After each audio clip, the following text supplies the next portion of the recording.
괜찮습니까? 이거 가볍고 시원합니다, 이게. 그래서, 지금 우리가 예배를 5월 달에도 이거 하게 해야 되고, 아마 6월 달까지도 사람들이 해야 되지 않을까. 그래서, 만들고 있습니다. 만들어서 이제 여러분 나눠 드릴 거예요. 그러니까. 만드시는 분들을 위해서 기도해 주시기 바랍니다. 오늘은 어린이 주일이에요. 그리고 이제 가족 주일이라서 원래 우리 끝나면 해피 패밀리 행사도 하고 어린이 주일 행사도 하고 이렇게 이제 축제를 하는 날인데 이 전염병 때문에 이제 그런 행사는 다 못 하게 됐습니다. 그래서 이제 어린이들 그래도 감사한 것은 다른 교회들이 지금 어린이 주일 어린이 예배를 지금 2달 반 동안 안 드리고 있어요. 오늘도 예배 없어요, 어린이들이. 그래서 우리 교회는 이제 아이들 예배를 다 드려왔습니다. 아이들에게 어려서부터 주일 성수를 가르치는 것이 제일 중요해요, 걔들 인생에. 주일날 하나님 앞에 예배 드리는 거 가르치는. 그래서 아이들 예배를 계속 드렸는데 오늘은 이제 좀 우리 교육위원회에서 푸짐하게 좀 이렇게 좀 좋은 선물 준비해가지고 이렇게 줄 겁니다, 아이들. 그래서 여러분 아이들 교회 아이들을 위해서 기도해 주시기 바랍니다. 또 하나님 여러분에게 주신 이제 자녀분들도 있고 손주들도 있지요. 저희 집에는 아이가 없습니다. 어린이날하고 관계가 없어요. 어린이가 없어요. 우리 집에 제일 큰 어린이는 28살. 제일 큰 어린이가 없어요. 좀 있으면 이제 또 생기겠죠. 결혼해가지고 이제 아이를 낳으면. 그래서 여러분, 우리 부모님들이, 믿는 부모님들이 우리 자녀들에게 물려줘야 할 가장 중요한 유산은 신앙의 유산이라고 했습니다. 신앙의 유산, 하나님을 예배하고, 기도하고, 성경 읽고. 제일 중요해요, 세 가지가. 우리 어머니들이 이제 교육열이 높아가지고 아이들 교육시키는 일에 열심을 내고 있습니다. 난 나쁘다고 생각하지는 않아요. 좀 부작용이 있지만은 좀 부작용을 하면 안 되겠죠. 그 어머니들의 교육열 때문에 우리 아이들의 교육 성취도가 세계에서 이렇게 탑 수준에 올라가 있고 그런 지식을 바탕으로 해서 이제 경제 성장도 이루고 그런 것도 사실이에요. 그러나 이제 그것보다 더 중요한 게 있습니다. 우리 아이들이 하나님을 경외하는 아이들로 키우는 거예요. 그래서 자식은 하나님이 주신 선물이면서 동시에 내가 감당해야 될 사명입니다. 사명. 여러분 자식에게 돈은 못 물려줘도 상관이 없는데 경건을 물려주지 못하면 안 돼요. 부모님들. 기도하는, 성경 읽는, 예배하는 그런 모습을 물려주세요. 신앙의 유산. 그러면 아이들이 어떻게 되겠어요? 그렇게 살면 부모님들이 그렇게 바라는 자식들의 성공이 이루어집니다. 하나님 복을 주시기 때문에. 제일 중요한 거예요. 그래서 특별히 어린이 주일을 맞이하면서 여러분 자녀분들 또 손주분들 어린아이들을 믿음으로 잘 키우시기를 주의 이름으로 축복합니다. 오늘은 계속 그냥 로마서 강의 하겠습니다. 로마서 강의 36번째 시간으로 하나님의 선하신 뜻이라는 주제로 말씀을 전하겠습니다. 하나님은 선하신 분이시죠. 믿습니까? 다른 말로 하면 하나님은 좋으신 하나님이에요. 선하시기 때문에 좋으신 분이에요. 항상 우리에게 선을 베푸시는 하나님이십니다. 그래서 하나님이 우리 인생에 행하시는 모든 일들은 다 선한 거예요. 우리의 선과 유익을 위해서 하나님이 모든 일을 하십니다. 때로는 내 인생에 고난이 닥쳐올 수도 있어요. 힘든 일이 닥쳐올 수도 있습니다. 내가 실패할 수도 있습니다. 원치 않는 일들이 이루어질 수도 있고 내가 생각했던 것과 다른 방향으로 내 인생이 꼬일 때도 있습니다. 그러나 우리가 확신하는 것은 하나님이 나를 괴롭히려고 그런 일을 주신 게 아니고 나에게 더 큰 목적을 이루시기 위해서 내 인생의 선과 유익을 이루시기 위해서 하나님이 그 일을 하고 계시다는 거예요. 그 믿음과 확신이 우리 신앙생활에서 제일 중요합니다. 그래서 오늘 본문은 좀 이스라엘 구원에 관한 말씀이지만은 이 주제와 연관시켜서 좀 말씀을 증거하려고 그래요. 우선 말씀을 좀 강의해 보겠습니다. 자, 바울 시대의 소수의 사람들을 제외하고는 대부분의 이스라엘 사람들은 예수님을 믿지 않았습니다. 근데 이것은 사실은 굉장히 의아한 문제예요. 왜냐하면 우리가 이제 창세기부터 성경을 읽고 있는데 창세기를 읽어보면은 하나님은 아브라함을 택하시고 그 후손들을 택하셨어요. 아브라함과 그 후손들로 이루어진 것이 이스라엘 민족입니다. 그래서 그들과 언약을 맺으시고 그들을 하나님의 언약 백성으로 삼으셨어요. 구약이 전부 다 그 이야기잖아요. 그죠? 그렇다면은 우리가 신약에 와서 성경을 읽을 때 마땅히 이방 사람들보다는 하나님의 언약 백성인 이스라엘 민족이 예수님을 더 잘 믿어야 돼요. 그죠? 더 많은 사람들이 예수님을 믿어야 되는데 지금 우리가 로마서를 읽어보면은 전혀 그렇지 않습니다. 오히려 이방 사람들은 바울이 전하는 복음을 듣고 많은 사람들이 예수님 앞으로 돌아오는데 아브라함의 후손들, 하나님 택하신 이스라엘 백성들은 하나님을 믿지 않아요. 대부분이 하나님을 믿지 않아요. 지금도 이스라엘 사람들이 한 3% 정도만 예수님을 믿고 있습니다. 이스라엘 사람들이 한 1,500만 정도 된다 그러면은 유대인이라 그러죠, 우리가 지금. 한 3%면은 몇 명이에요? 한 4만 5천 명, 4만 명, 그 정도만 예수님을 믿으니까 세계에서 제일 복음화가 안 된 민족 중에 하나예요. 이스라엘 민족이. 그러니까 그러면 우리가 구약부터 읽을 때, 당연히 이제 신학적인 문제가 의문점이 발생을 하게 돼요. 그걸 이제 쭉 다루는 게 9장부터 11장까지인데, 두 가지 의문점이 생깁니다. 하나는, 그러면 하나님이 자기 백성을 버리셨는가? 이스라엘 백성들이 믿어야 되는데, 믿고 구원을 받아야 되는데, 예수님 믿고 구원받고 하나님이 약속하신 복을 받아야 되는데, 저 사람들이 지금 대부분이 믿지 않아요. 그렇다면 당연히 제기되는 질문이 하나님이 택하신 백성들, 이스라엘 백성들을 버리셨는가 하는 거죠. 버리셨는가. 그거 지난주에 공부했죠. 뭐라 그랬어요? 버릴 수 있다 그랬어요? 없다 그랬어요? 바울이. 그럴 수 없느니라. 그럴 수 없느니라. 이것이 이스라엘 민족만의 문제가 아니기 때문에 우리에게 굉장히 중요한 거죠. 왜냐하면은 지금 신약 시대에는 예수 믿는 우리들이 영적인 이스라엘이에요. 하나님이 만일 택하신 이스라엘 백성들을 버리실 수 있다면은 우리도 버리실 수 있다는 결론이 나옵니다. 이스라엘이 죄를 졌기 때문에 하나님이 버리셨어요. 멸망받도록 그냥 내버려 두셨어요. 그랬다면은 우리들도 여전히 죄를 짓고 있잖아요. 예수 믿은 이후에. 그럼 우리가 죄 짓기 때문에 하나님 우리를 버리실 수 있다는 결론이 나와요. 그러면 여기 있는 우리 모두는 아무도 구원받을 수 없습니다. 사도 바울이 뭐라 그랬어요? 그럴 수 없느니라. 하나님은 택하신 백성들을 절대로 포기하지 않고 버리시지 않습니다. 지난 시간에 이것을 신학으로 뭐라 한다 그랬어요?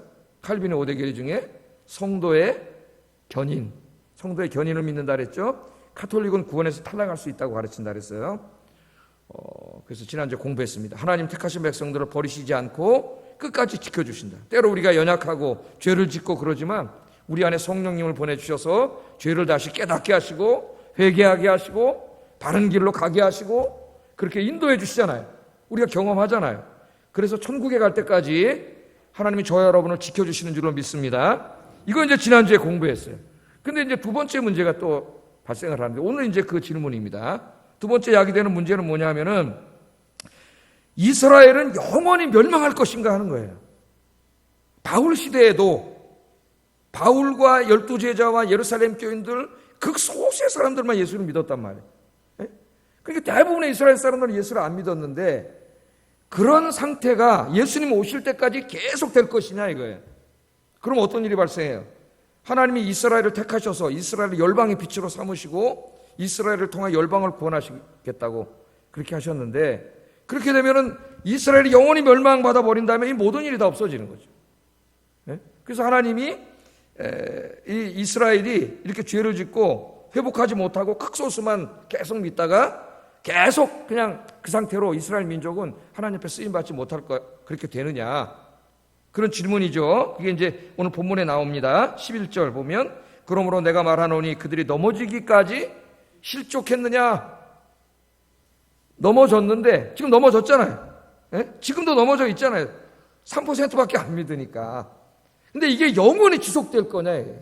영원히 지속될 거냐? 주님 오실 때까지. 사도 바울이 뭐라 그래요? 또 얘기해요. 그럴 수 없느니라. 그럴 수 없느니라. 그 말은 바울이 살 때나 지금이나 아직 극소수의 사람들만 예수님을 믿고 있지만 하나님께서 언젠가는 하나님이 원래 백성이었던 이스라엘 백성들을 다 예수 믿게 하시고 구원하실 거라는 말씀이에요. 그러니까 여러분 이제 앞으로 잘 보세요. 이스라엘 사람들이 지금 유대인이라고 하는데 한 1,500만 정도 된다고 합니다. 지금 미국에도 유럽에도 탁 터져 살고 있고 지금 팔레스틴에 살고 있죠. 잘 보세요. 언젠가는 많은 유대인들이 예수 믿고 교회에 올 거예요. 예수 믿고 교회 오는 일이 벌어집니다. 그런 일이 벌어질 때 우리는 뭘 할 수 있어요? 주님의 이 약속의 말씀이 이루어진다는 걸 알 수가 있고 주님 오실 날이 가까웠다. 그걸 알 수가 있어요. 그 다음 주에 이제 그건 자세히 공부할 거예요. 다음 주가 될지 다음 주가 될지 모르겠습니다. 다음 주에 제가 이 본문을 한 번 더 설교할 수도 있고 아직 결정을 안 했어요. 예? 자, 하나님께서 구해 주신다는 거예요. 구해 주셔요. 근데 지금은 이스라엘 백성들의 대부분이 예수를 믿지 않습니다. 이 일을 통하여 사도 바울이 이제 놀라운 하나님의 구원 계획에 대해서 이야기를 하세요. 하나님의 계획. 하나님의 계획 여러분 알 수 있어요, 없어요? 우리가 어떻게 알아요, 하나님의 계획을? 그러나 하나님이 가르쳐 주신 만큼 알 수 있습니다. 가르쳐 주신 만큼 알 수 있어요. 자, 이 하나님이 이 일을 어떻게 이루시는가 오늘 본문에서 그것도 다룹니다. 11절 하반절 읽어보겠습니다. 시작.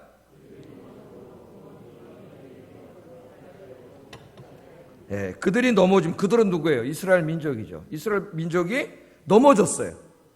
예수님을 믿지 않고 있습니다. 그런데 이스라엘 백성들이 예수님을 믿지 않고 있어요. 대부분이 믿지 않아요. 그러니까 하나님이 끝까지 이스라엘 백성들이 회개할 때까지 기다리고 계시는 게 아니고 기다리시지 않고 어떤 일을 하셨습니까? 그 구원의 축복을 누구에게 돌리셨어요? 이방인들에게 먼저 돌리셨어요. 오늘 그 말입니다.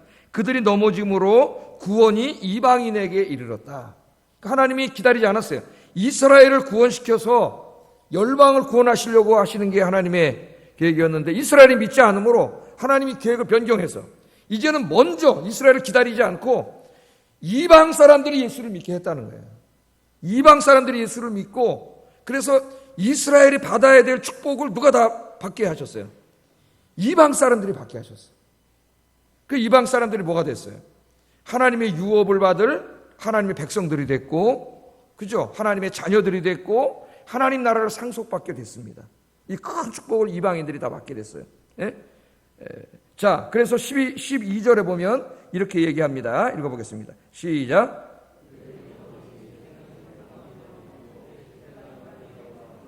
예, 이스라엘의 넘어짐이 세상의 풍성함이 됐고 이스라엘의 실패가 이방인의 풍성함이 됐다. 그 말은 세상과 이 이방 같은 말이죠. 그러니까 이스라엘이 예수를 믿지 않는 그 일 때문에 어떤 일이 벌어졌다는 이방인들이 충만이니까 상당히 많은 이방인들이 먼저 구원을 받고 하나님의 복을 받는 역사가 일어났다는 거예요. 하나님 왜 그렇게 하셨어요? 그렇게 하심으로 이스라엘 백성들이 뭐 하게 하려고? 시기하게 하려고 하는 아주 우리가 조금 어떻게 보면 이성적으로 금방 납득이 되지 않는 말씀을 하십니다. 말을 해요. 네? 이스라엘이 시기하게 해가지고 그 시기심을 통해서 어떻게 한다는 거예요? 하나님께 돌아오게 한다는 거죠. 그 이스라엘 사람들이 어느 날 이러는 거죠. 저 이방 사람들이 받아 누릴 복을 다 우리가 받게 되는 복인데 하나님의 거룩한 백성이 되고 하나님의 유업을 상속받을 하나님의 상속자, 하나님의 자녀들이 되고 하나님의 종말론적인 나라에 참여하게 되는 그런 모든 축복들을 우리가 받아야 되는데 지금 누가 받아 누리고 있어요? 저 이방 사람들이 받아 누리고 있단 말이에요. 지금 그걸 보고 이스라엘 사람들이 시기하는 마음이 생긴다. 저 우리 건데 내 건데 시기하고 부러워하는 마음이 생길 거라는 거예요. 저도 맨 처음에 이 신학을 공부하면서 이게 잘 이해가 안 됐어요. 이 말씀이 이게 금방 가슴에 안 와닿더라고. 그런데 하나님의 말씀이 하나님 그렇게 하신다는 거예요. 그래서 언젠가는 수많은 이스라엘 사람들이 어떻게 해요? 하나님 앞으로 돌아오게 하신다. 돌아오게 하신다. 그렇게 말합니다. 14절을 한번 읽어보겠습니다. 14절 시작.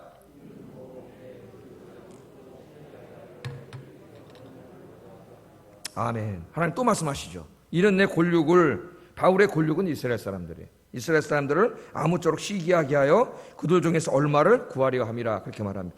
여러분 우리는 이방인들이에요. 원래 이 구원에 관한 것, 그 다음에 이 모든 하나님의 축복은 그걸 받은 사람들이 아브라함의 후손들인 저 이스라엘 사람들이에요. 우리는 구원의 외인이었습니다. 물론 하나님의 계획 속에는 모든 열방을 다 구원하려는 계획이 있었어요. 하나님 계획 속에. 그러나 그 축복의 원뿌리는 우리가 아니에요. 이스라엘 사람들이에요.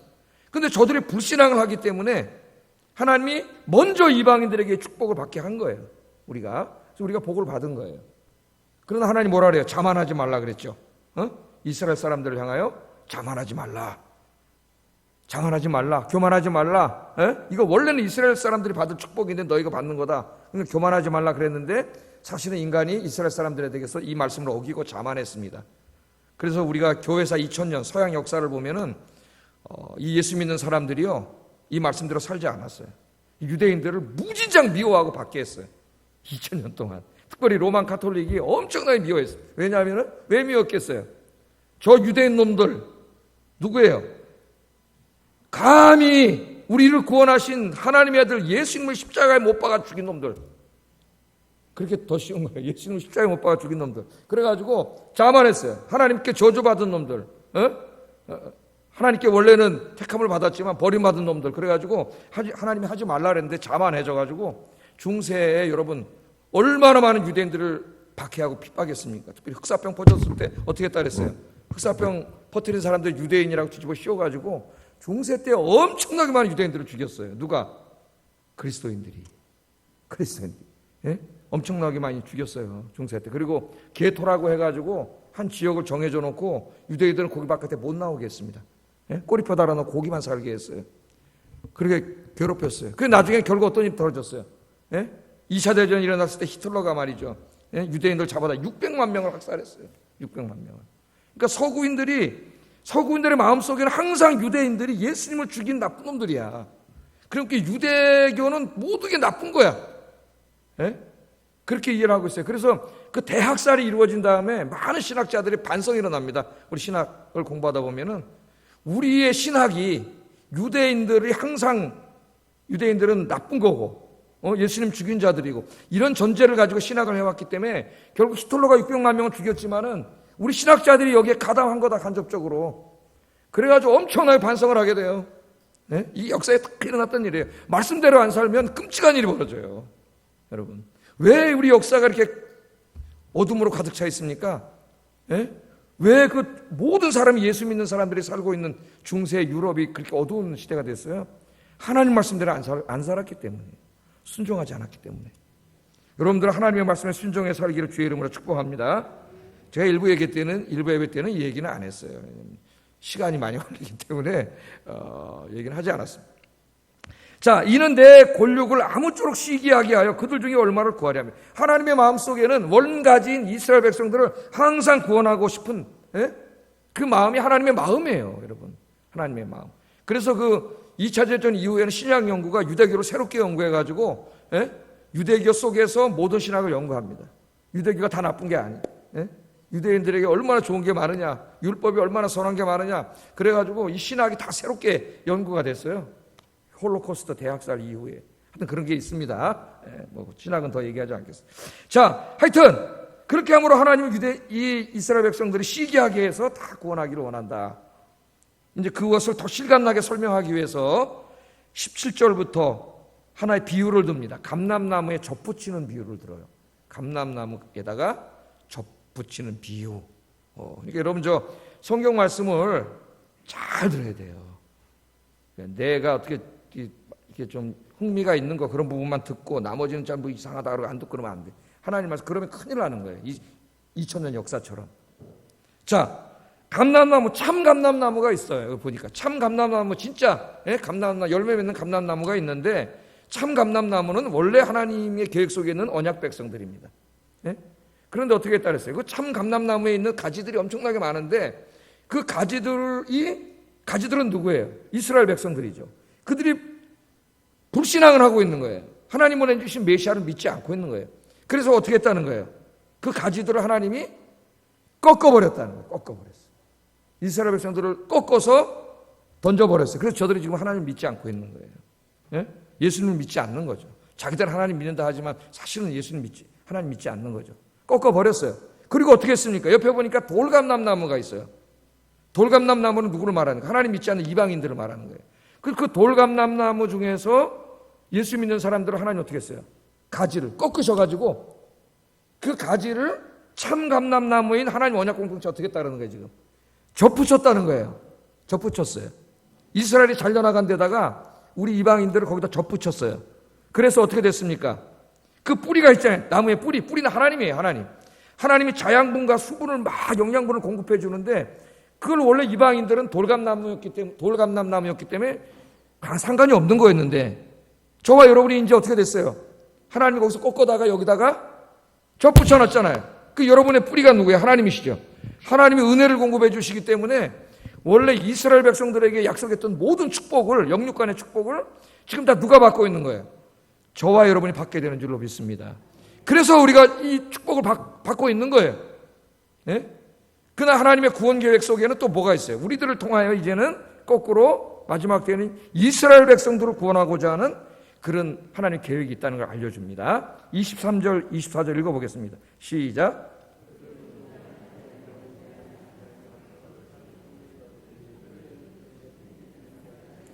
내가 원 돌 감람나무에서 찍힘을 받고 본성을 거슬러 좋은 감람나무에 접붙임을 받았으니 원 가지인 이 사람들이야 얼마나 더 자기 감람나무에 접붙임을 받으랴. 그러니까 이스라엘 백성들을 구원한다는 것을 바울이 강조하는 거죠. 그러니까 너는 돌감람나무였는데 하나님 너를 꺾어다가, 여기서 돌감람나무 꺾어다가 참감람나무에 하나님이 은혜를 공급하시는 데다가 어떻게 했다는 거야? 접붙였다는 거야. 예? 하나님이 그렇게 하신 하나님인데 이스라엘 사람들은 원래 이 참감람나무에 속한 가지들이잖아요. 예? 그러니까 돌감람나무를 꺾어다가 여기다가 붙이신 하나님인데 원래 거기에 속해 있던 이스라엘 백성들을 하나님이 더욱더 거기에 접붙이시지 않겠느냐, 그 말이죠. 않겠느냐. 오늘 이제 이 전체 이 말씀은 바로 그런 말씀입니다. 이 말씀이, 우리는 이 말씀을 공부하면서 하나님의 마음을 어느 정도는 좀 우리가 알 수가 있죠. 하나님의 마음은 뭐예요? 이스라엘 사람들뿐만 아니라 이방인들뿐만 아니라 이스라엘 사람들, 즉 모든 인류에, 그러면 모든 인류를 하나님이 구원하시기를 간절히 원하신다는 거예요. 그래서 하나님이, 우리도 모르지만은 오늘 바울을 통해 조금 보여주셨잖아요. 이렇게 하나님은 다 계획을 세운 거예요. 인류의 역사를 통해서 어떻게 이 구원을 이루어 가실 건가 하는 것을 하나님이 다 계획을 세우신 거예요. 이방인들을 이스라엘 백성들이 믿지 않으니까 기다리지 않고 이방인들을 먼저 구원하셔가지고 이방인들에게 복을 주셔서 다시 이스라엘 사람들이 이방인들을 보고 시기심을 느껴가지고 다시 하나님 앞으로 돌아오도록 하는, 어떻게 보면 좀 우리가 이렇게 금방 이렇게 가슴이 와닿지는 않지만 하나님의 신비한 방법으로, 우리는 모르지만 하나님은 분주하게 일하고 계십니다. 분주하게. 그래서 사도 바울이라고 하는 사람을 하나님 뽑아가지고, 또 신실한 백성들을 뽑아가지고 어떻게 하겠어요? 이방인들을 먼저 구원하시려고 전도하러 보내셨죠. 예? 그게 사도행전에 나오잖아요. 그 사도행전을 꼭 읽어보시고, 또 제 홈페이지에다가 수요일 강해 설교한 걸 다 올려놨으니까 읽으면서 같이 공부를 해보세요. 그 말씀에. 그래서 그들이 열심히 돌아다니면서 복음을 전했죠. 그 사도 바울은 이 하나님의 뜻을 분명히 알고 있었어요. 자기는 이방인의 사도로 부름을 받아서 이방인들에게 복음을 전하고 있지만 결국은 이방인들이 예수 믿고 복을 받음이 어떤 결과를 가져온다는 걸 알고 있어요. 자기 동족들이 회개하고 돌아오게 하는데 간접적으로 영향을 미친다는 것, 그게 하나님의 계획이라는 것을 사도 바울은 알고 있는데, 그러니까 하나님은 이 구원 계획을 세우시고 이 일을 이루시기 위해서 바울을 택하시고 많은 초대교회 믿음의 사람들을 전도자로 택하셔가지고 땅끝까지 가서 아시아와 유럽 이방인들에게 복음을 증거하게 하신 줄로 믿습니다.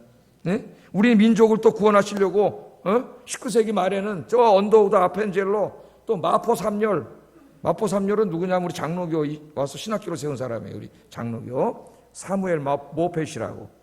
그분의 묘는 지금 저 통합측 장신에 있습니다. 장신에. 그래서 아쉬워요. 우리 총신에 와 있어야 되는데 장신에 와 있어요. 설립자 묘지가 있어야 그게 적자지. 역사의식이 없어서 통합측에 뺏겼어요. 그래서 통합쪽 사람들이 이장에다가 거기다 묘를 만들어 놓고 우리는 없어요. 우리가 장자라 그러는데 사실 그쪽이 장자야. 그분의 묘가 거기 있기 때문에. 이런 많은 선교사님들을 보내셔가지고 우리 민족의 복음을 전해서 우리 한국교회가 이렇게 예수 믿고 복을 받게 된 줄로 믿습니다. 우리 예수 믿고 얼마나 복을 받았어. 신앙의 복을 받았을 뿐만 아니라 세계에서 제일 못 산 나라였는데 지금 세계 탑 10에 들어가는 나라로 이렇게 하나님께 복을 받았어요. 또 하나님이 여러분들을 구원하시기 위해서 언젠가 여러분 인생에 여러분에게 복음을 전했던 그 사람을 보내주신 거죠. 그래서 그 사람을 통해서 여러분이 예수 믿고 구원받고 복받게 된 줄로 믿습니다. 그러므로 여기 말씀에서 첫 번째 우리가 적용해야 될 말씀은 이제는 내가 바로 그 사람이 되어야 된다. 내가. 여러분이 어떻게 돼요? 하나님의 발과 복음 전하는 발과 입이 돼가지고 열심히 뛰어다니면서 복음 증거에 많은 생명을 살리시기를 주의 이름으로 축복합니다. 그러면 하나님의 위대한 구원 계획에 여러분이 쓰임받게 되는 가치 있는 인생이 되는 거예요. 하나님. 또 하나는 여러분들이 예수 믿어서 세상 사람들이 부러워하는 인생이 되세요. 부러워하는 인생. 예? 시세 많은 인생이 되시라고. 그게 꼭 돈 많이 버는 걸 말하는 게 아니에요. 여러분이 하나님 앞에 복을 받아서 내세에 대한 소망을 확실히 갖고 죽음을 두려워하지 않고 천국에 대한 확실한 소망을 갖고 살 뿐만 아니라 여러분의 인격이 변화되고 여러분의 도덕률이 변화되고 그죠?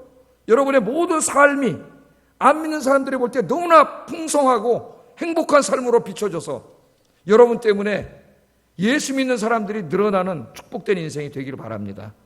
그것도 사명이에요. 중요한 사명이에요.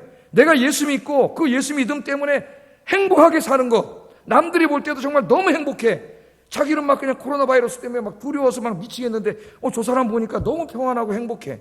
자기는 죽음이 너무 두렵고 무서운데 저 사람 보니까 천국에 대한 너무나 큰 확신을 갖고 살아요. 예? 자기는 맨날 불안하고 두렵고 떨리고 그런 저 사람은 너무 평안하고 기뻐. 그게 뭐예요? 복받은 모습이잖아요.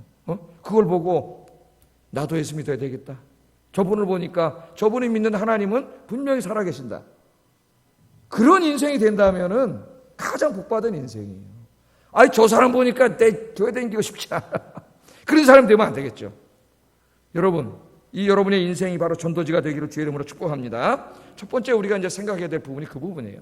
또 한 가지가 있습니다. 오늘 제가 전하고 싶은 또 한 가지가 있어요. 자, 우리가 지금까지 이스라엘의 불신앙을 통해서 이방인을 구원하고 또 이방인의 구원을 통해서 다시 이스라엘을 구원하고자 하는 우리는 도저히 상상할 수 없는 하나님의 구원에는 놀라운 하나님의 지혜와 하나님의 신비가 있다는 거예요. 제가 이 말씀을 묵상하면서 깨달은 게 뭐냐면은 하나님의 행하시는 모든 일들은 우리가 다 측량할 수 없고 이해할 수 없다는 거예요. 이것은 우리가 신앙생활을 해나가는 데서 굉장히 중요합니다. 그래서 바울도 설교를 다 마친 이후에 11장 33절에서 이런 고백을 해요. 감탄을 했어요. 읽어보겠습니다. 시작.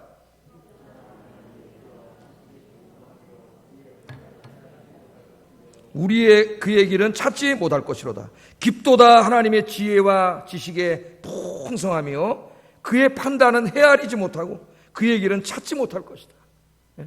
하나님이 하시는 일 우리가 다 할 수 있습니까? 하나님의 지혜는 너무 풍성하고 너무 깊어서 너무 신비로워서 우리 유한한 인간이 다 측량할 수도 없고 이해할 수도 없어요.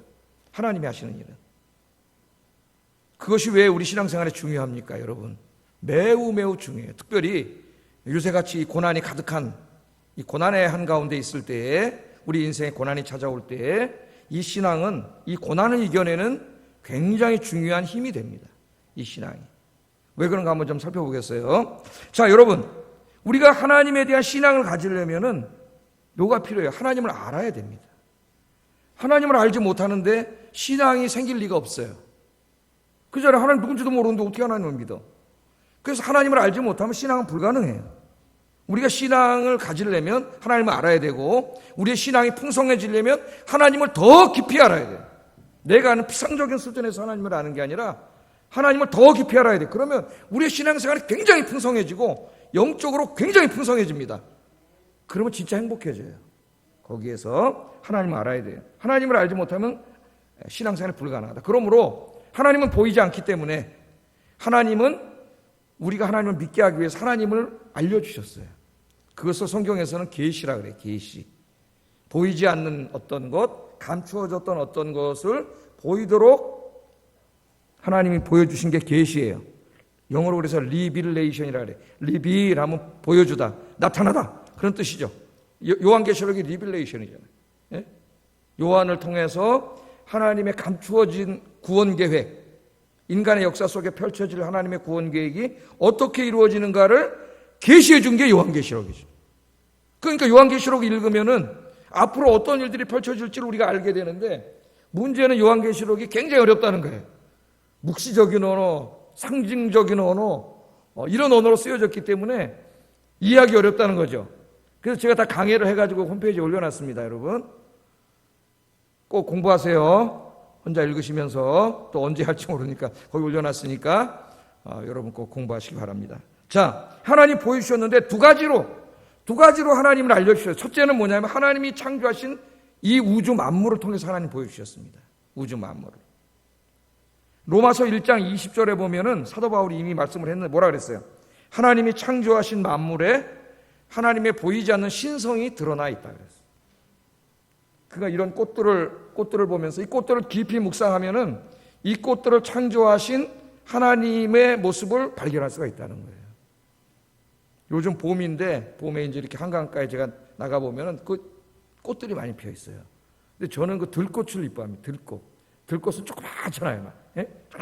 들꽃들이 이제 피어 있는데 제가 너무 이뻐서 핸드폰으로 가가지고 탁 해가지고 또 이제 확대해가지고 2배로 줌을 할 수 있어요, 또. 그래서 탁 찍으니까 요만 코딱지만한 꽃이 이만하게 탁 찍히는데, 야, 정말 내가 사진을 잘 찍는구나. 예?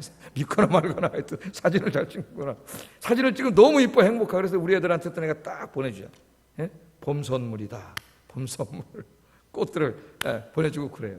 그러니까 우리가 지성을 가진 사람이라면 하나님이 창조하신 이 모든 우주와 이 지구 안에 존재하는 만물들과 생명체들을 보고 묵상할 때 내가 그분이 누구인지는 모르지만 확실히 모르지만 누군가 이것들을 존재하게 한 이것들을 창조한 어떤 지성적인 존재, 영적인 존재가 존재한다는 것은 막연하게 알 수 있습니다. 그게 그 말이에요, 로마서에. 예? 하나님이 창조하신 모든 만물에 하나님의 신성이 나타나 있다. 구원받은 사람은 더 느낄 수가 있겠죠, 하나님은. 예? 그러나 그분이 성경에서 말하는 여호와 하나님이라는 사실까지는 알 수가 없어요. 왜? 인간이 타락했기 때문에 인간의 지성과 총명이 어두워졌어요. 그래서 그거는 몰라요. 그러나 막연하게는 알 수 있습니다. 그래서 그것을 우리 신학에서는 일반 계시 혹은 자연 계시라 그래요. 일반 계시, 자연 계시라 합니다. 이 일반 계시와 자연 계시가 내가 구원을 받은 다음에는 더 분명하게 드러나요. 분명하게. 자, 그래서 하나님께서 이것으로 다 알 수 없기 때문에 원래는 인간이 타락하지 않으면 하나님이 창조하신 걸 보고 알 수 있죠. 예? 여러분도 이 강대상을 보면 뭘 알 수 있어요? 누군지는 모르지만은 이 강대상이 저절로 있을 수는 없잖아요. 그럼 뭘 알 수 있어요? 여러분 지성을 가진 사람이라면 이 강대상을 보니 강대상을 만든 사람이 존재한다. 맞습니까? 아니야. 강대상은 어느 날 우연히 여기 존재하게 된 거야. 이게 맞습니까? 어느 게 더 과학적이고 합리적이에요? 만든 사람이 있는 거죠. 이것을 계속 확장하고 넓혀보면 이 우주 만물과 저 수많은 별들과 이 광활한 우주가 어떻게 스스로 존재할 수가 있겠어요? 예? 이 꽃도 하나, 이 강대상도 하나, 마스크도 하나 존재할 수가 없는데 예? 어떻게 존재할 수가 있겠어요? 그러니까 이 우주 만물을 보면 우리는 뭘 알 수 있어요? 정말 그 사람 지성적인 사람이라면 뭘 알 수 있습니까? 이 우주 만물을 존재하게 한 자기 스스로의 존재 능력을 가진 어떤 지성적이고 영적인 존재가, 절대적인 존재가 반드시 존재한다는 걸 알 수 있지. 그런 자기 스스로 존재 능력을 가진 존재가 없다면 이 우주 안에 어떤 것도 존재가 불가능합니다. 맞아요, 안 맞아요? 이거 만든 사람이 없는데 이게 어떻게 존재할 수가 있어요? 예? 이 마스크를 만든 사람이 없는데 어떻게 이게 존재할 수가 있어요? 만든 사람이 있으니까 그렇죠. 이걸 확장시켜 보세요. 이 우주 만물을 보면은 이게 스스로 존재할 수가 없잖아요. 이 안에 없는 이 정교한 법칙이라든가 생명의 신비, 우리 게놈, 우리 몸에 있는 DNA 안에 있는 이 게놈지도 60억 쌍이 있다 그러는데 이 정교한 것들이 어떻게 스스로 생겨나? 말도 안 되죠. 여러분이 복잡한 우리 생명이 아니라 그냥 마스크 하나만 갖고도 목사님 마스크 어디서 나셨어요? 이거 어제 내가 일어났더니 저절로 생겼는데? 그럼 여러분 뭐라 그럴 거예요? 아, 우리 목사님도 이제 노망이 드셨구나. 뭐가 더 합리적이냐고? 만든 사람이 있다는 게 합리적이에요. 우리가 하나님 말씀을 열지 않아도 당연히 정상적인 지성을 우리가 발휘한다면 그렇게 생각하는 것이 훨씬 더 합리적이에요. 그러니까 결국 이 모든 것이 존재하려면 이것을 창조하신 하나님이 존재해야만 되는 거예요. 존재하지 않고는 안 되는 거죠. 원래는 우리가 그 하나님을 알아야 되는데 타락한 다음에 사탄이 우리 뇌를 장악해서 총명을 어둡게 했기 때문에 모르는 거예요. 막연하게만 하는 거예요. 그래서 하나님은 그것까지는 신앙이 발생하지 않기 때문에, 그죠? 하나님을 알게 하기 위해서 진짜 하나님이 알려주는 계시를 주셨어요. 그걸 우리가 특별 계시라고 하는데 그게 바로 성경 말씀이에요. 성경 66권, 인간이 이해할 수 있는 인간의 언어로 주셨어요. 예? 원래는 히브리어, 헬라어, 아람어 이렇게 주셨는데 또 우리가 잘 모르잖아요. 그러니까 또 하나님이 다 번역을 하게 하셔가지고 우리 한글 성경은 또 얼마나 아름답게 번역을 했는지, 물론 다 인간이 한 거기 때문에 약간의 모자란 점은 있겠지만은 이렇게 성경책을 하나님이 다 주셔가지고 하나님이 어떤 분인가를 알게 하셨어요. 그러니까 여러분, 하나님이 어떤 분인가를 알고 싶으면 어떻게 해야 돼요? 성경을 읽어야 돼요. 하나님을 만나고 싶고 하나님을 알고 싶고 하나님과 더 깊은 교제에 들어가서 하나님의 더 깊은 지식에 들어가서 하나님이 어떤 분이고 무슨 일을 하는가를 더 풍성하게 알고 싶으면 성경을 읽어야 합니다. 그러면 성경을 읽지 않고는 그 풍성하신 하나님을 만날 수 없어요. 그러나 성경을 읽는 것만으로는 부족해요. 성경을 읽어야 되고 여러분이 모든 공예배에 참석해서 설교를 들어야 돼요. 저는 설교를 강해 설교를 하기 때문에 더 좋아요. 장점이에요. 예? 성경을 배울 수가 있어요. 설교를 들어야 되고 또 성경을 주제별로 체계적으로 공부를 해야 돼요.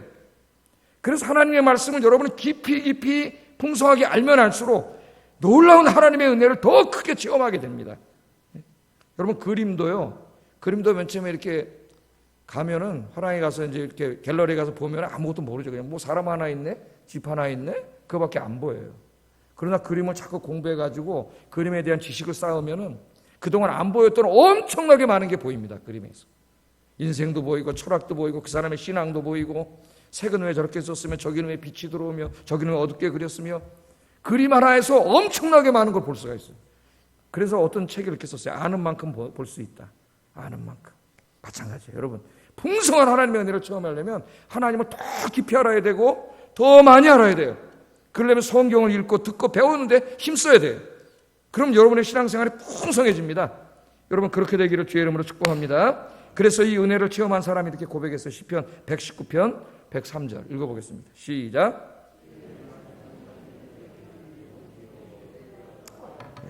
주의 말씀의 맛이 내게 어찌 그리 단지요.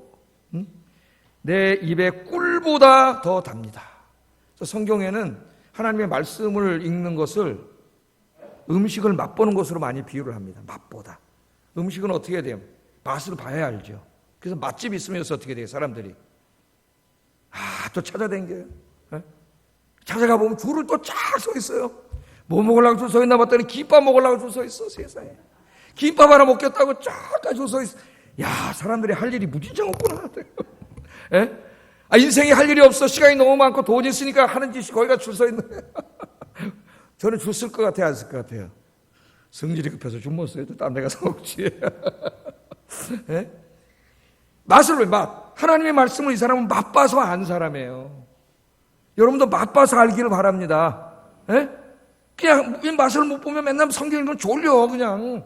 그러나 정말 이 성경을 읽을 때 은혜의 맛을 보면은 너무 맛있어요. 꿀송이라 그러잖아요. 꿀송이. 꿀을 한번 찍어 먹으면 여러분 어떻게 해요? 또 찍어 먹고 싶지. 저도 어렸을 때 우리 어머니 몰래 꿀 한번 찍어 먹으면은 한 번으로 안 끝나죠. 또 찍어 먹고 또 찍어 먹고 또 찍어 먹고. 요새는 가끔 또 밤에 출출해야지. 출출한 게 안 좋은 거래요. 그래가지고 이제 과자를 하나만 먹자 그래. 과자를 하나만 먹어. 하나만 먹어줘야 안 먹어줘요. 계속 먹게 되더라고. 그러다 보니까 어느 날 고구마깡 한 봉지를 다 먹었더라고 내가. 근데 고구마깡을 좋아하거든. 꿀까베기 고구마깡 이걸 좋아해요. 달짝지근하고. 오늘 내가 한 몇 개만 먹고 안 먹어야지 그랬는데 보다 보니까 이만 다 먹어버렸더라고. 맛있으면 계속 먹는 거예요. 하나님의 말씀이 그와 같아요. 그와 같아. 이 은혜의 맛을 본 사람은 이걸 놓을 수가 없어요. 계속 하나님 왜? 이게 뭐야? 하나님 말씀이잖아요. 하나님하고 얘기하는 거잖아. 이걸 깨닫고 이 경지에 들어가면은 이걸 놓지를 못해요. 여러분에게 이 은혜가 충만하기를 주의 이름으로 축복합니다. 그래서 하나님은 하나님이 어떤 분인가 무슨 일을 하시는가를 알려주시기 위해 성경을 주셨어요. 그러나 여기도 한계가 있어요. 성경을 읽는다고 해서 내가 하나님에 대해서 모든 것을 다 안다 그렇게 말할 수 없어요. 제가 신학을 30년 이상 공부했지만은 저는 아직까지 하나님에 대해서 이만큼밖에 모르는 것 같아요. 지금도 하나님이 어떤 분인가 하나님 뜻을 다 몰라요. 그러니까 성경을 읽어서 읽을 때 하나님의 성경에 계시해 준 만큼은 알 수 있습니다. 그러나 하나님은 성경보다 훨씬 크신 하나님이에요. 하나님 다 알 수가 없어요. 그것에 대해서 가르치는 성경이 욥기라고 하는 성경이에요. 욥기. 우리는 욥기를 보면 대부분이 욥기의 주제가 인내라고 생각합니다. 욥의 인내를 배우라 그런 말씀도 있죠. 그러나 그 욥기의 주제가 인내인 것도 사실이지만 더 궁극적인 주제는 인내가 아니에요. 우리가 고난을 당할 때 인내만 가지고는 고난을 이겨낼 수가 없어요. 욥기의 진짜 중요한 주제는 뭐냐면은 하나님이 하시는 일은 우리 인간이 다 이해할 수 없다는 겁니다. 다 이해할 수 없다. 그래서 하나님을 내가 알고 있는 알량한 어떤 성경 지식이나 신학적인 지식에 가두려고 하면 안 돼. 그게 인간이 범하는 실수예요. 저도 신학을 오래 공부하다 보니까 자꾸 내가 아는 지식 속에 하나님을 가둬놔. 그럼 하나님은 이만하신 하나님인데 내가 아는 하나님에 대한 지식은 요만큼밖에 안 되기 때문에 하나님이 요만해지는 거예요. 네? 욥기를 통해서 가르쳐줘요. 자, 어떻게 가르쳐 주십니까, 여러분? 욥은 자기가 하나님을 잘 알고 있다고 생각했습니다. 하나님은 어떤 분이에요? 욥이 알고 있는 하나님은 의인에게 복 주셔요. 하나님을 경외하는 사람에게 복을 주시고 악인에게는, 죄를 짓는 사람에게는 하나님이 심판하셔요. 벌을 주셔요. 욥은 그렇게 알고 있었어요. 여러분, 이 주제는 굉장히 중요한 주제죠. 하나님을 경외하는 자에게는 복을 주시고 불순종하고 우상 숭배하는 자에게는 벌을 주신다는 것은 신명기 전체의 주제요, 구약 전체에서 매우 중요한 주제입니다. 그렇게 알고 있었어요. 예? 틀린 말이에요, 안 틀린 말이에요? 틀린 거 아니에요. 문제는 하나님이 거기에만 갇혀있는 하나님은 아니라는 거죠. 예? 그래서 욥은 이 말씀을 믿고 정말 하나님을 열심히 섬겼습니다. 누구보다도 하나님을 잘 경외하며 살았어요. 그 결과 하나님께서 큰 복을 주셨는데 욥기를 읽어보면 동방에 그와 같은 복을 받은 자가 없다 그랬어요. 욥은 하나님을 잘 섬겼고 그 결과로 많은 복을 받았습니다. 여기까지는 욥의 인생에 아무 문제가 없죠. 우리도 무슨 문제가 있어요. 그런데 문제가 없죠. 그러나 어느 날 욥의 인생에 엄청난 문제가 발생합니다. 고난이 닥쳐왔어요. 고난이. 하루아침에 모든 재산이 다 사라졌습니다. 여러분 한번 그렇게 생각해 보세요. 자식들이 다 죽었습니다. 자신도 병들었어요. 뭐 온몸에 악창이 나가지고 기와장으로 몸을 긁지 않으면 견딜 수가 없어요. 그러니까 옆에 있는 믿음이 없는 아내가 쳐다보고 있다가 하나님 저주하고 확 죽어버리라 했어요. 하나님이 얼마나 화가 나서 하나님한테 부인이 하나님 저주하고 죽어버리라 했어요. 욥이 이 지경에 지금 빠져 있어요. 욥은 당황했습니다. 욥은 자신이 하나님 앞에 의롭게 살았는데도 불구하고 자신에게 고통이 다가오는 것을 이해할 수 없었습니다. 자신이 알고 있는 하나님에 대한 지식으로는 이 상황을 도저히 이해할 수가 없었습니다. 왜냐하면 자기는 하나님 앞에 그렇게 죄진 게 없어요. 예? 그럼 하나님 당연히 복을 주셔야 되는데 왜 내 인생에 이런 고난이 다가오는가 이해할 수가 없었습니다. 고난 자체도 힘들었지만은 하나님께서 왜 의로운 삶을 살고 있는 나에게 이러한 고난을 허락하시는가 하는 것을 알 수 없었기 때문에 더욱 힘들었습니다. 여러분, 우리가 고난을 당할 때 정말 힘든 것은 고난 자체가 아니에요. 고난 자체도 힘들지만은 고난의 의미를 찾지 못할 때 정말 힘듭니다. 제가 아주 오래전에 섬기던 한 교회에 장로님 5명의 딸이 있었어요. 5명의 딸이 있었는데 딸만 5명입니다. 다 공부를 잘해요. 다 좋은 대학을 다 나왔어. 뭐 연대 나오고 이대 나오고 뭐 딸이다 그랬는데 그 중에 이제 청년들이었기 때문에 제가 가르쳤습니다. 근데 넷째 딸이 있었어요. 넷째 딸이 공부를 잘해가지고 제가 가르칠 때 이제 연세대학교 영문과를 들어갔어요. 그걸 뭐 장로님 굉장히 좋아하셨습니다. 장로님 다 새벽기도 하시는 분인데 그런데 대학에 들어가서 몇 달 다니다가 자기 고등학교 때 선생님 만나서 야구 보고 오다가 교통사고로 죽었어요. 나연이라고 하는 애인데 죽었습니다. 그러니까 가족이 다 시험에 들었어요. 얼마나 힘들겠어요. 또 장로님 가장 사랑하는 딸이었는데 죽었습니다. 어느 날 이제 여름에 청년부 수련회를 갔는데 그 언니가 바로 있는 언니가 이제 이대에 나온 친구인데 강가에 우두커니 앉아 있더라고. 그래서 가서 이제 얘기를 하는데 목사님, 우리가 정말 힘든 거는 나연이가 죽은 그것도 힘들지만은 더 힘든 거는 왜 하나님이 우리 가정에게 이런 일이 일어나겠는가를 이해할 수 없기 때문에 너무 힘듭니다. 그게 더 힘들다는 거예요. 예? 우리는 그게 더 힘들어요, 여러분. 욥이 지금 그런 상황에 있는 거예요. 그런 상황. 욥의 친구들이 욥을 찾아옵니다. 일주일 동안은 너무 힘들어하고 있기 때문에 말을 붙일 수가 없었어요. 일주일이 지나자 욥의 친구들이 말을 하기 시작합니다. 예? 위로를 하려고 말을 꺼냈어요. 욥의 친구들 중 어떤 친구가 말합니다. 네가 하나님 앞에 뭔가 죄를 지었기 때문에 너에게 이런 고난이 다가온 거다. 그도 그런 신학을 가지고 있었던 거예요. 하나님 의인에게 복 주고 악인에게 벌을 준다. 그러니까 네가 죄진 게 틀림없다는 거예요. 그러니까 빨리 회개하라는 거예요. 회개하면 하나님께서 너를 다시 회복시켜 주실 것이다. 그렇게 얘기를 합니다. 위로가 될까요? 여러분, 고통당하는 사람한테 가서 절대 그런 말 하지 마세요. 예? 그건 위로가 되지 않아요. 더 아픈 상처를 주지. 또한 친구가 말합니다. 예? 아니야, 하나님은 네가 잘못한 것에 대해서 지금 훈계하시는 중이야. 너를 교육하시는 중이야, 고난을 통해서. 그러니까 불평하지 말고 하나님의 이 교육, 훈계를 잘 받으라는 거예요. 이걸 잘 감사함으로 받으면 하나님이 너에게 다 회복시켜 주신다는 거예요. 여러분, 이 두 친구의 말은 맞아요, 안 맞아요? 틀린 말이 아니에요. 틀린 말이. 욥이 나중에 그런 말 하죠. 옳은 말이 나를 아프게 하는구나. 그런 말이에요. 그러니까 옳은 말이라고 막 하면 안 됩니다. 옳은 말이 다른 사람에게 상처를 줄 수 있어요. 그러면 그 말은 옳더라도 그 상처를 줌이 큰 죄악이 되는 거예요. 그럼 우리 말을 잘해야 돼요. 네? 이 두 친구도 뭐예요? 똑같은 생각을 가지고 있었어요. 의인에게 상 주고 악인에게 벌을 준다. 그런 신학 속에 하나님은 가둬놓은 거예요. 하나님 가둬놓은 겁니다. 그 욥에게 그렇게 말한 거예요. 자, 이것은 틀리지 않았지만은 욥의 경우는 여기에 해당되지 않습니다. 문제는 하나님은 그런 하나님이셔요. 때로는 징벌 하시기도 하시고, 때로는 훈계하시기도 하시고, 때로는 연단하시기도 하셔요. 고난을 그렇게 사용하셔요. 성경에 다 나옵니다. 틀린 건 아니에요. 그러나 욥이 당하는 고난은 지금 여기에 해당되지 않는데, 이 두 세 친구는 자기들이 알고 있는 알량한 신학적 지식에 하나님 가둬놓은 거예요.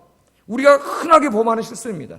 그래서 우리는 때로 고난이 올 때 좌절하기도 하고 원망하기도 하고 다른 사람을 정죄하기도 해요. 이 친구들처럼. 인간에게 고난이 다가오는 것은 이런 이유 때문에 다가올 수도 있지만 이것과는 전혀 다른, 우리가 이해할 수 없는 하나님의 선하신 뜻을 이루려고 하나님이 고난을 주신 것일 수도 있다는 거예요. 그걸 우리가 다 알지 못한다는 거예요. 때로는 하나님의 영광을 위해서 고난을 주실 수도 있고, 욥처럼 또 다른 하나님의 뜻을 이루기 위해서 우리가 다 이해할 수 없는 어떤 하나님의 뜻을 이루기 위해서 고난을 주실 수 있어요. 그러니까 우리가 함부로 평가하고 함부로 판단하고 함부로 말하면 안 된다. 그건 큰 죄를 짓는 거예요. 다른 사람이 고난을 당할 때 내가 친구들처럼 함부로 생각하고 말하면 그건 큰 죄를 짓는 거예요. 나 자신에게 그렇게 적용하면 내가 좌절하고 원망하게 돼요. 하나님을. 그러니까 우리가 조심해야 됩니다. 욥기는 우리에게 뭘 말해줍니까? 하나님이 하시는 일을 우리가 다 이해할 수 없다. 그것을 우리에게 이야기해주고 있습니다. 욥은 이 친구들의 충고를 받아들일 수 없었기 때문에 하나님 앞에 가서 이제 항변하는 거예요. 욥기에 보면 그런 내용이 많이 나오죠. 하나님 앞에 가서 묻습니다. 하나님이 왜 나에게 고통을 주십니까? 내가 도대체 하나님께 뭘 잘못했습니까? 그러면서 욥이 많은 얘기를 해요. 내가 누구의 것을 뺏었습니까? 도둑질했습니까? 가난한 사람을 도와주지 않았습니까? 내가 가난한 사람 다 도와줬잖아요. 하나님 앞에 막 열변을 토하면서 얘기해. 왜 그런데 나에게 이런 고난을 주십니까? 그렇게 이야기합니다. 제가 대학생 때 욥기를 읽었어요. 욥의 질문 너무 궁금했습니다. 욥에게 왜 고난을 주셨는지, 그리고 욥의 질문에 대해서 하나님 뭐라고 대답하시는지 너무나 궁금해가지고 도서관에 가서 욥기를 펴놓고 그 20몇 살 때 머리가 막 돌아갈 때 욥기를 그냥 집중해가지고 쫙 읽었어요. 요새는 이제 집중해도 자꾸 2장 넘어가면 뭐 읽었는지 잊어먹어 자꾸. 네? 그때 그냥 쫙, 진짜 욥기가 얼마나 어려워요. 읽어보세요 한번 여러분. 혼자 이해하기도 어려워요. 딱 끝까지 다 읽었는데 하나님 답이 없더라고. 왜 나에게 고난을 주시냐고 욥이 이렇게 얘기하는데 하나님이 답을 주시지 않아요. 답을 못 얻었어요. 저 알고 싶었는데, 왜냐하면 저도 고난이 많았기 때문에 왜 이렇게 내 인생에 고난을 주십니까? 나도 궁금해서 하나님 뜻을 알고 읽은 답이 없더라고요. 하나님 답하지 않으셨나? 그런 답하지 않으신 게 아니더라고요. 하나님은 다른 방법으로 대답을 주셨어요. 하나님은 대답을 하지 않고 질문을 하십니다. 질문을 하셔갖고 욥 스스로가 깨닫게 하셨어요. 나중에 이런 방법을 사용한 게 이제 소크라테스라고 하는 철학자죠. 소크라테스는 자기 동시대 철학자들, 이 소피스트들이 잘 알지도 못하면서 지식인인 양 행세하면서 막 안다고 떠들어대고 사람을 가르치는 걸 알고, 그런 자들이 올 때마다 소크라테스는 너 이놈아, 너 네 거 다 틀린 얘기야, 거짓말해, 그렇지 않고 질문을 했어요. 질문을 해. 소크라테스가 계속 질문하면 이 사람들이 답변을 할 수가 없어요. 그래가지고 자기 스스로가 아무것도 알지 못한다고 하는 것을 스스로 깨닫게 했다고. 그게 뭐예요? 거기서 무슨 말이 나왔어요? 네 꼬라지를 알라. 너 자신을 알라. 네가 아무것도 모른다는 걸 알라는 거야. 교만하지 말고. 근데 그거를 비난함으로가 아니라 질문을 통해서 하나님한테 배운 것 같아요. 하나님한테. 하나님 질문을 하시는데 그 질문의 내용이 욥기 37장에서 41장에 나옵니다. 읽어보세요. 대답은 안 해주세요. 왜 나에게 고난 주십니까? 하나님 거꾸로 질문하시는데 37장 여러분 한번 이렇게 펴보세요. 욥기를.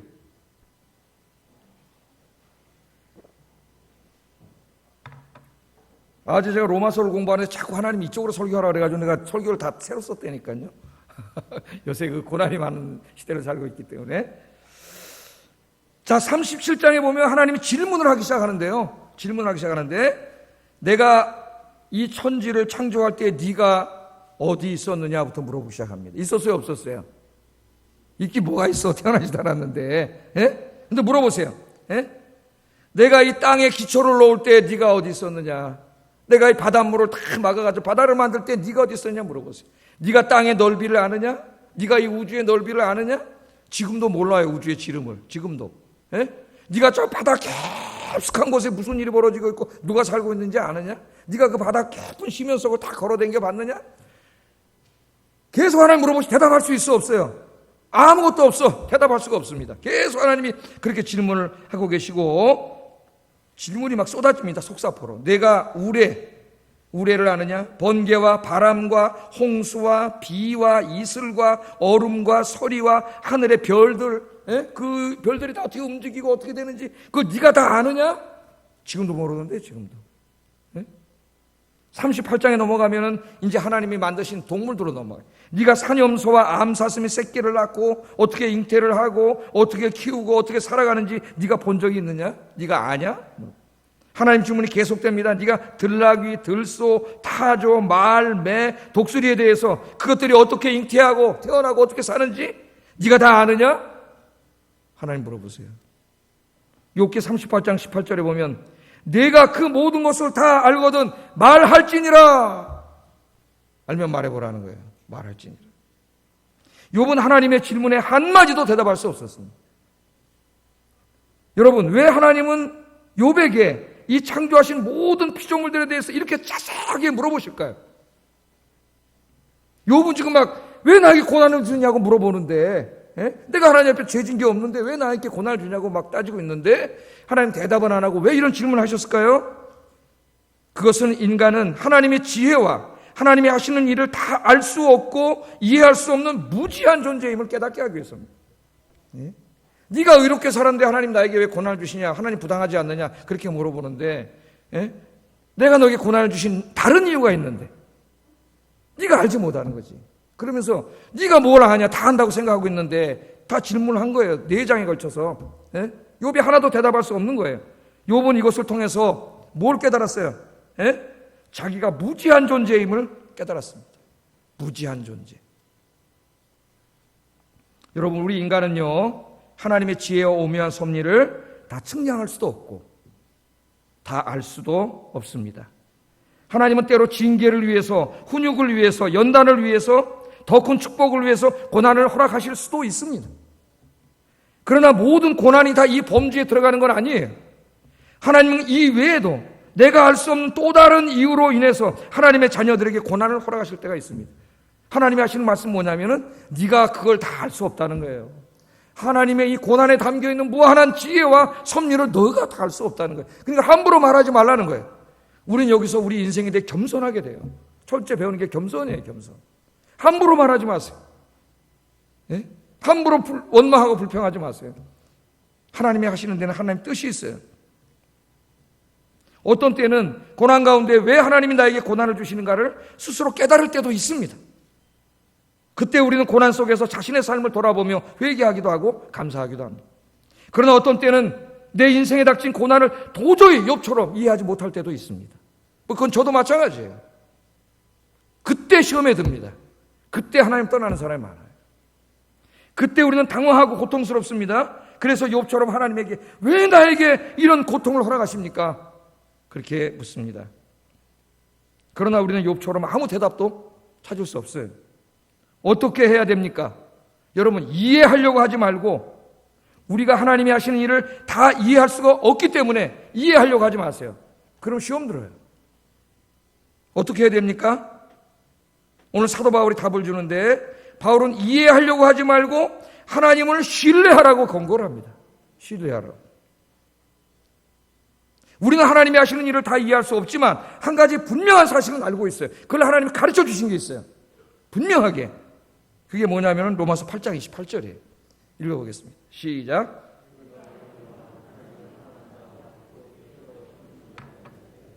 모든 것이 협력하여 선을 이루느니라. 아멘. 우리는 내 인생에 벌어지는 모든 일들에 대해서 하나님이 어떤 뜻이 있는지 어떨 때는 깨달을 때도 있지만 대부분은 잘 알지 못해요. 그래서 힘들고 어려워요. 근데 계속 하나님이 왜 질문하면 답이 없습니다, 여러분. 그럼 시험에 들어요. 기도하다 기도도 안 하고 예배도 잘 안 드리게 돼요. 그렇게 하지 말라는 거예요. 중요한 게 뭐예요? 우리는 하나님의 뜻은 다 알 수 없지만 그 지혜를 측량할 수 없지만 분명한 사실을 하나 알고 있는데 그건 뭡니까? 하나님이 그 고난을 왜 주신 거예요? 나의 선과 유익을 이루려고 주셨다는 그 사실입니다. 할렐루야. 하나님은 우리를 무슨 고통스럽게 하려고 우리를 괴롭히려고 고난을 주시는 게 아니에요. 여러분을 너무나 사랑하시기 때문에 그게 훈육이든 징벌이든 연단이든 더 큰 축복이든 그게 무엇든지 아니면 더 또 다른 이유이든 우리의 선과 유익을 위해서 하나님이 고난도 허락하신다는 겁니다. 그러므로 이 고난 속에서 우리에게 중요한 거 있어요. 그거는 뭐냐면 왜 나에게라고 하는 질문이 아니에요. 이 고난을 당할 때 우리에게 중요한 것은 하나님을 신뢰하는 믿음입니다. 믿음. 내가 다 이해할 수 없지만 지금 너무 힘들지만 이 일 때문에 그러나 하나님은 분명히 내 인생의 어떤 선과 유익을 이루기 위해서 이 고난을 주신 거다. 그것을 여러분이 믿는 순간, 그런 하나님을 신뢰하는 순간 여러분은 그 고난에게 힘이 생기고요. 거기서 소망이 생겨요. 소망. 욥기의 주제는 하나님에 대한 신뢰와 소망이에요. 소망. 인내는 좀 낮은 주제예요. 인내만 갖고는 우리가 버텨낼 수 없어요. 여러분도 이런 하나님에 대한 절대적인 신뢰, 하나님을 신뢰하는 믿음을 갖고 믿음 속에 소망을 갖는 여러분 되기를 주의 이름으로 축복합니다. 욥기 40장 1절에 트집 잡는 자가 하나님 말씀하시는 거예요. 질문을 다 한 다음에 트집 잡는 자가 전능자와 다투겠느냐? 하나님을 탓하는 자는 대답하지. 오히려 이제 대답을 하시는 게 아니라 질문을 한 다음에 물어봐요. 네가 잘했냐 물어보니까 욥이 40장 2절에 보소서 나는 비쳐나오니 무엇이라 주께 대답하리까 손으로 내 입을 가릴 뿐입니다. 부끄러운 거예요. 함부로 말하지 마세요. 하나님 그 고난을 통하여 여러분 인생에 선을 이루고 있는데 그걸 깨닫지 못하고 함부로 원망하지 마세요. 함부로 불평하지 마세요. 함부로 남을 재단하지 마세요. 그러면 하나님의 섭리 불신앙이에요. 불신앙. 입을 가려야 돼. 입을 가려야 돼. 그리고 하나님을 신뢰하시기를 주의 이름으로 축복합니다. 우리는 지금 전염병 때문에 모두가 고통당하고 있습니다. 우리는 왜 하나님께서 이 전 세계에 전염병을 허락하셨는지 그 이유를 다 알지 못합니다. 우리 모두는 이 전염병 때문에 고통스럽습니다. 그러나 우리가 이제 분명한 하나의 진리를 알고 있는데 그것은 우리가 다 이해하지는 못한다 할지라도 하나님은 분명히 이 인류의 유익과 선을 위해서 이 고난도 허락하셨다는 거예요. 그거 우리가 알 수 있기 때문에 고난 속에서도 우리는 하나님 앞에 감사할 수 있습니다. 그리고 하나님을 소망할 수 있어요. 언젠간 하나님이 고난을 걷어가실 거기 때문에. 여러분 우리 중에 개인적으로 고난 가운데 있는 분들이 있을 수 있습니다. 살다 보면 누구에게나 다양한 모습으로 고난은 반드시 찾아옵니다. 왜 나에게라고 묻기 시작하면 시험에 듭니다. 우리 오늘 중요한 진리를 배웠어요. 그건 뭐예요? 그 고난도 내가 다 하지는 못하지만 하나님께서 나의 선과 유익을 위해서 내 인생에 허락하신 것이라고 하는 것. 바로 그 하나님을 신뢰하는 믿음이에요. 믿음. 그 믿음을 갖기를 바랍니다. 그 믿음을 가지면요 오늘 욥처럼 모든 고난에 대한 그 의문점이 다 사라져요. 그리고 소망이 생겨요. 언젠가 하나님의 때가 되면 고난을 걷어가시고 욥이 2배의 복을 받았잖아요. 하나님이 2배로 회복시켜 주실 것이다. 하나님 복을 주실 것이다. 그 순간 지금은 힘들지만 소망이 생기는 거지. 예? 그 믿음이 소망을 갖게 한다니까요. 그 믿음, 소망, 사랑 같이 가는 거예요. 그것이 진짜 신앙이에요. 진짜 신앙, 수준 높은 신앙. 이 신앙을 깨달으면 절대로 흔들리지 않아요. 마귀가 아무리 흔들려고 해도. 여러분이 든든한 신앙인이 되시기를 주의 이름으로 축복합니다. 기도하겠습니다.